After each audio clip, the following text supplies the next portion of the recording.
हमारे आसपास भूतों की एक काल्पनिक दुनिया है, लेकिन हम उस दुनिया से बिल्कुल अनजान रहते हैं।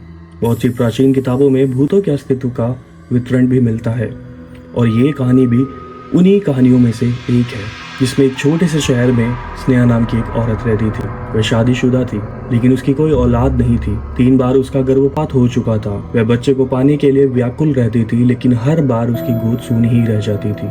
स्नेहा ने औलाद को पाने के लिए कई तरह के उपाय भी किए। इसके बावजूद उसके घर का आंगन बच्चों की किलकारियों के लिए सूना था।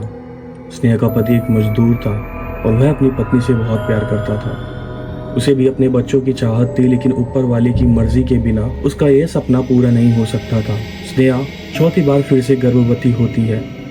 इस बार दोनों बड़ी उम्मीद से गर्भ के बच्चे का ख्याल रखते हैं। स्नेहा का पति उसके खाने पीने की बहुत सी चीजें लाकर रख देता है और कहता है कि इस बार तुम्हें अपने बच्चे को पूरा पोषण देना होगा, जिसके लिए तुम्हें मजबूती से खाना पीना होगा और अपना ध्यान भी रखना पड़ेगा। स्नेहा अपने पति की बात सुनकर सर हिलाती है। दरअसल वह अंदर से टूट चुकी है। बच्चे को पाने की उसने अपनी सारी उम्मीदें खो दी हैं, लेकिन अपने पति के आत्मविश्वास को देखकर वह अपनी हिम्मत बढ़ाती है और तय करती है कि इस बार वह माँ बनकर ही रहेगी। आधी रात होती है। स्नेहा के पेट में दर्द शुरू हो जाता है। अचानक स्नेहा के पति की नींद खुलती है और वह स्नेहा को अपनी गोद में लेटाकर हौसला देता है, लेकिन जब दर्द बर्दाश्त के बाहर होने लगता है तो वह अपनी पत्नी को अपनी पीठ में लादकर अस्पताल के लिए भागता है। रास्ते में स्नेहा बेहोश हो जाती है। स्नेहा का पति उसे वहीं जमीन पर लेटा लेता है और जोर जोर से मदद के लिए चिल्लाने लगता है। तभी पास में स्थित शमशान से एक चंडाल निकल के आता है। उसके हाथ में एक पानी का गिलास होता है। वो आते ही स्नेहा के चेहरे में पानी छिड़कता है। स्नेहा धीरे धीरे अपनी आंखें खोलती है। तभी स्नेहा की प्रसव पीड़ा बढ़ने लगती है।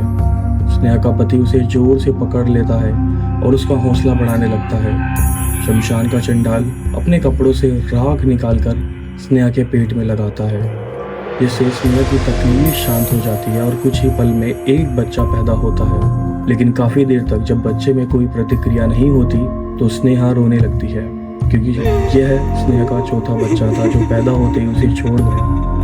स्नेहा का पति बच्चे की मौत से दुखी हो जाता है, लेकिन वह अपनी पत्नी के सामने अपना दुख व्यक्त नहीं करता। तभी उसकी नज़र चंडाल पर पड़ती है। चंडाल हाथ जोड़कर आंखें बंद किए हुए कोई मंत्र पढ़ रहा होता है। अचानक स्नेहा के बच्चे की आँख खुल जाती है और वह किलकारी मारकर रोने लगता है। बच्चे की किलकारी सुनते ही स्नेहा और उसके पति अपने बच्चे को गले से लगाकर छूने लगते हैं। कई सालों बाद उन्हें संतान का सुख प्राप्त हुआ।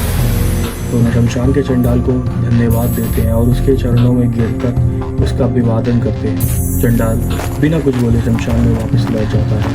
स्नेहा का पति अपनी पत्नी और बच्चे को साथ में लेकर घर वापस आ जाता है। दोनों अपने बच्चे के साथ बहुत खुश होते हैं। एक रात स्नेहा की नज़र खुलती है तो वह देखती है कि उसका बच्चा कमरे में पैदल चल रहा है, लेकिन वह तो सिर्फ 2 महीने का है।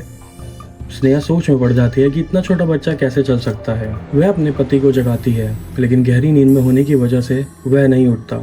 स्नेहा डरते हुए अपने बच्चे को गोद में उठाकर बिस्तर पर लेटा लेती है, लेकिन उसके मन में डर की दस्तक हो चुकी थी।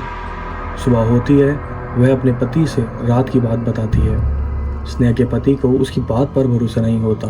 उसे लगता है स्नेहा ने कोई सपना देखा होगा और उसी को सच मान बैठी है। वह स्नेहा को समझाता है और अपने काम पर चला जाता है। अपने पति के जाते ही स्नेहा अपने बच्चे को पालने में लेटाकर घर के काम करने लगती है। घर के काम के बाद स्नेहा अपने बच्चे को दूध पिलाने के लिए उसके पास जाती है और वह डर जाती है जब अपने बच्चे को खून से भिड़ा हुआ मुर्गे के पंख के साथ खेलते देखती है। तभी पड़ोस की महिला स्नेहा के घर आती है और कहती है, मेरा मुर्गा नहीं मिल रहा है, क्या तुम्हारे घर में आया है? स्नेहा कुछ नहीं समझ पा रही थी। उसका दिल मानने को तैयार नहीं था कि इतने छोटे से बच्चे में इतना बड़ा मुर्गा खा लिया। वह अपनी पड़ोसन से झूठ कह देती है कि मैंने नहीं देखा। शाम को जब स्नेहा का पति घर आता है तो स्नेहा बहुत घबराई होती है और कमरे के कोने में शांत बैठी होती है। वह आते ही स्नेहा से कहता है, क्या हुआ, तुम ऐसे क्यों बैठी हो? तभी वह अपने पति के गले लगकर रोने लगती है और कहती है, यह कोई साधारण बच्चा नहीं, क्योंकि आज इसने पूरा जिंदा मुर्गा ही खा लिया। स्नेहा का पति ये बात सुनते ही हक्का बक्का रह जाता है। वह जल्दी से उसी शमशान की तरफ भागता है जहाँ वह बच्चा पैदा हुआ था। वहाँ पहुँचते ही उसे वही चंडाल फिर से दिखाई देता है। उसके पास पहुंचते ही वह कहने लगता है, बाबा वह बच्चा तो असाधारण है, क्या उसे कोई भूत बाधा आई है? लेकिन चंडाल को सब कुछ पहले ही पता था। वह कहता है, तुम्हारा बच्चा तो पैदा होते ही मर गया था, लेकिन तुम लोगों के दुख को देखकर मैंने एक प्रेत आत्मा को तुम्हारे मृत बच्चे के शरीर में प्रवेश करवा दिया था, जिसकी वजह से वह जिंदा है। लेकिन वह एक अमावस्या तक ही प्रेत आत्मा उस बच्चे के शरीर में रह सकती है और उसके बाद तुम्हारे बच्चे की सांसें बंद हो जाएगी। चंडाल की बात सुनकर वह उनसे इस समस्या का समाधान पूछता है। चंडाल बताता है कि यह तो तुम्हारे कष्टों की शुरुआत है। अगर वह बच्चा तुम्हारे घर में रहा तो हर दिन तुम्हारे घर में मौत का तांडव होगा, क्योंकि यह भूत का बच्चा है। लेकिन यदि बच्चे की माँ शमशान में सारी रात उस बच्चे के साथ भूत या साधना करे तो तुम लोगों की जान बच सकती है। स्नेहा का पति अपने घर पहुंचकर अपनी पत्नी को सारी बातें समझा देता है, लेकिन वह अपने बच्चे से अलग नहीं होना चाहती थी। वह कहती है, जब तक मेरा बच्चा मेरे साथ है मैं उसे जानबूझकर अपने से अलग नहीं कर सकती, भले ही ये मेरी जान ही क्यों ना ले ले। स्नेहा के पति को अंदाजा था कि उन्होंने बहुत बड़ी आफत पाल ली है।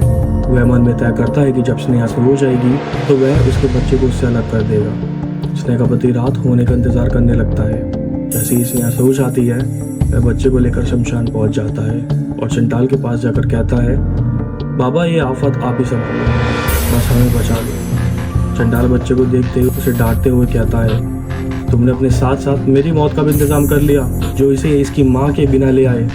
चंडाल के इतना बोलते ही बच्चे की आंखें लाल हो जाती हैं और वह जमीन पर खड़ा हो जाता है। चंडाल बच्चे के सम्मोहन में वशीभूत हो जाता है और वही शमशान में बने हुए गड्ढे में गिरकर बेहोश हो जाता है। स्नेहा का पति चंडाल की दुर्दशा देखकर डर जाता है और वहां से भागने लगता है, लेकिन एक अदृश्य ताकत उसे पैरों से पकड़कर कई बार जमीन पर पटकती है, जिससे वह लहूलुहान हो जाता है और बच्चा उसे उसी गड्ढे में डाल देता है जिसमें चंडाल पहले से ही पड़ा हुआ है। दोनों के गड्ढे में जाते ही शमशान में जोरदार हवाएं चलने लगती हैं और मिट्टी उड़कर उसी गड्ढे में जाने लगती है। देखते ही देखते दोनों जिंदा ही दफन हो जाते हैं। यहाँ दूसरी ओर जैसे ही स्नेहा की नींद खुलती है उसका बच्चा उसके बगल में लेटे हुए मुस्कुरा रहा होता है, लेकिन स्नेहा के पति का कुछ पता नहीं चलता और वह रात भर अपने पति का इंतजार करती रहती है। और इसी के साथ इस कहानी का पहला भाग खत्म होता है। आगे जानने के लिए कि उसके पति के साथ और स्नेहा के साथ क्या हुआ, हमारे चैनल को सब्सक्राइब करें और इस वीडियो को अपने दोस्तों के साथ शेयर करें।